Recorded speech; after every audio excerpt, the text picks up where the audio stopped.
नमस्कार, Haribhoomi news bulletin में आपका स्वागत है। आज की वीडियो में हम सबसे पहले बात करते हैं केंद्र सरकार की।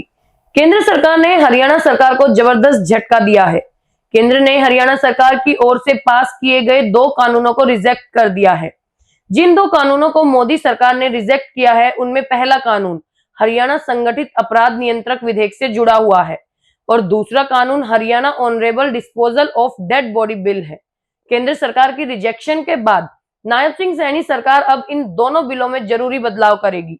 यह भी संभव है कि इन बिलों को दोबारा पेश ही न किया जाए, क्योंकि अभी तक सरकार ने इन बिलों को लेकर अपनी स्थिति स्पष्ट नहीं की है। हरियाणा सरकार ने राज्य में होने वाले संगठित अपराधों पर अंकुश लगाने के लिए कानून बनाया था। कांग्रेस इस कानून के विरोध में थी। दूसरा कानून डिस्पोजल ऑफ डेड बॉडी को लेकर था, जिसमें किसी भी शव के साथ प्रदर्शन, धरना या रोड जाम करने पर 6 माह से 5 साल तक कैद व 1 लाख रुपए जुर्माना का प्रावधान किया गया था। हरियाणा विधानसभा में यह दोनों बिल पिछली बीजेपी सरकार के कार्यकाल के आखिरी दिनों में पास किए गए थे। हरियाणा संगठित अपराध नियंत्रण विधेयक का विरोध असंध के तत्कालीन कांग्रेस विधायक शमशेर सिंह गोगी ने विरोध किया था, जबकि disposal of dead body bill का विरोध सदन के बाहर कांग्रेस सांसद कुमारी शैलजा ने किया था।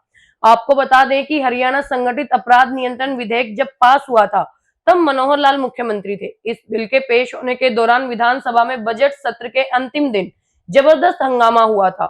इस कानून को बनाने के पीछे सरकार की सोच थी इससे गैंगस्टर, उनके मुखिया और संगठित आपराधिक गिरोह के सदस्यों के खिलाफ प्रभावी कानूनी कार्रवाई की जा सकती है। लेकिन केंद्र सरकार को यह विधेयक पसंद नहीं आया। इसी तरह Haryana honourable disposal of dead body bill का भी कांग्रेस की तरफ से विरोध किया गया था। कांग्रेस का मानना था कि शव के साथ धरना प्रदर्शन करने वालों को जेल भेजने व जुर्माना लगाने का कानून गलत है। उस समय कांग्रेस ने भाजपा की सहयोगी पार्टी जननायक जनता पार्टी पर भी इस बिल को लाने के लिए सवाल उठाए थे। कांग्रेस ने तब कहा था कि सरकार नहीं चाहती कि सरकारी तंत्र की वजह से होने वाली मौतों पर मृतक के परिजन न्याय के लिए अपनी आवाज उठा सके। अब बात करते हैं हरियाणा विधानसभा सत्र के अंतिम दिन की। विधानसभा सत्र के अंतिम दिन आज सीएम नायब सिंह सैनी ने बड़ा ऐलान किया। सीएम ने कहा कि प्रदेश में गरीबों को 30 से 50 और 100 गज के प्लाट दिए जाएंगे। उन्होंने कहा कि विधानसभा चुनाव के दौरान जो घोषणा पत्र में वादे किए थे, बीजेपी सरकार उसे जल्द पूरा करेगी। नायब सिंह सैनी ने कहा कि प्रदेश में 5 लाख प्लाट गरीबों को आवंटित किए जाएंगे। इस योजना के तहत शहरों में 30 गज के प्लाट दिए जाएंगे, वहीं कस्बों में 50 गज के प्लाट दिए जाएंगे। इसके अलावा महाग्रामों में गरीबों को 100-100 गज के प्लाट आवंटित किए जाएंगे। सीएम सैनी ने कहा कि महाग्राम राज्य सरकार की योजना है। इस योजना के तहत प्रदेश के बड़े गांवों को शामिल किया गया है। इन गांवों में सभी मूलभूत सुविधाएं दी जाएंगी। हालांकि गरीबों को प्लॉट देने की प्रक्रिया कब से शुरू होगी, इसके बारे में जानकारी नहीं मिल सकी है, लेकिन सीएम के ऐलान से स्पष्ट हो गया है कि जल्द ही गरीब लोगों के घर बनाने का सपना पूरा हो सकेगा। विधानसभा में कांग्रेस विधायक अशोक अरोड़ा ने चंडीगढ़ में नई विधानसभा का मुद्दा भी उठाया। अशोक अरोड़ा ने कहा कि पंजाब की नई विधानसभा चंडीगढ़ में बनाने को लेकर पंजाब सरकार की आपत्ति गलत है। राजधानी चंडीगढ़ पर हरियाणा का भी हक है। स्पीकर हरविंदर कल्याण ने उन्हें टोक दिया और कहा कि यह मुद्दा 2 राज्यों से जुड़ा हुआ है, इसलिए इस मामले पर सदन में चर्चा नहीं होनी चाहिए। अब बात करते हैं सोनीपत की। हरियाणा के सोनीपत में कल रात पत्नी के साथ हुए झगड़े के दौरान एक व्यक्ति ने अपने साड़ू के घर ताबड़तोड़ गोलियां चला दी। गोलियों की आवाज सुनकर परिवार छत पर आया तो उन पर सीधा फायर किया गया। आरोपी की पत्नी दिन में अपनी बहन से मिलने के लिए आई थी। सोनीपत के सेक्टर 23 में रहने वाले संदीप ने बताया कि वह मूल रूप से गांव स्लीमरसर माजरा का रहने वाला है। फिलहाल वह अपनी पत्नी सुनीता व बच्चों के साथ सेक्टर 23 में किराए के एक मकान में रह रहा है। उनकी साली की शादी सोनीपत के ही गांव कुमासपुर के रहने वाले आजाद सिंह के साथ हुई है। कुछ दिनों से उनकी साली का अपने पति आजाद के साथ विवाद चल रहा है। गोलीबारी की घटना इसी विवाद के कारण हुई है। पुलिस ने केस दर्ज कर मामले की छानबीन शुरू कर दी है। अगली खबर स्कूलों को लेकर है। हरियाणा में भी घने कोहरे और बढ़ते वायु प्रदूषण के चलते कई जिलों में ग्रेप 4 लागू कर दिया गया है। दिल्ली एनसीआर में वायु प्रदूषण का स्तर नीचे आता देख सर्वोच्च न्यायालय ने 12वीं कक्षा तक के स्कूलों को बंद करने के निर्देश दे दिए हैं।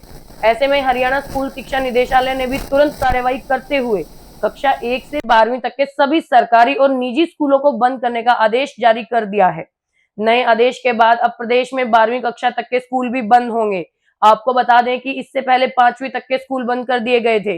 सभी स्कूली छात्रों की ऑनलाइन कक्षाओं का इंतजाम किया गया है। हरियाणा में इस समय वायु प्रदूषण खतरनाक स्तर पर है।